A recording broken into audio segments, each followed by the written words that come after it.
Hello guys, welcome to my channel. Please don't forget to subscribe and click that notification button for more updates. So guys, today sizokhuluma ngo Petunia and Magolide. We all know these two from Smoke&Mirrors. So guys, I'm here to share ukuthi love is a beautiful thing.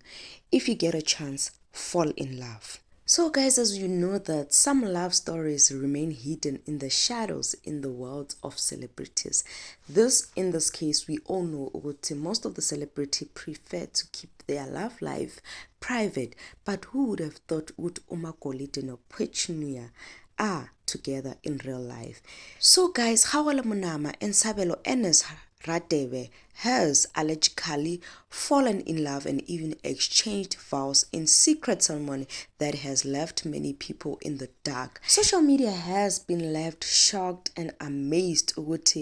How can people hide such love when pictures of Kgaugelo and Sabelo circulated social media?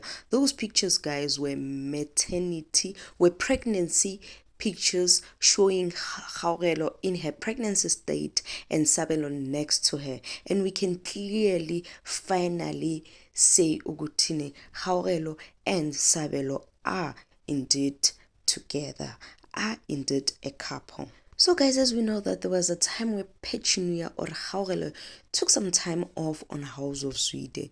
So that time was her maternity leave, going to deliver umntwana kaSabelo. And indeed guys, I should say congratulations to their baby. Even though it's been months she delivered, but then yes, congratulations to the couple. This indeed is a lovely couple. Please guys, do like, comment, subscribe for more updates.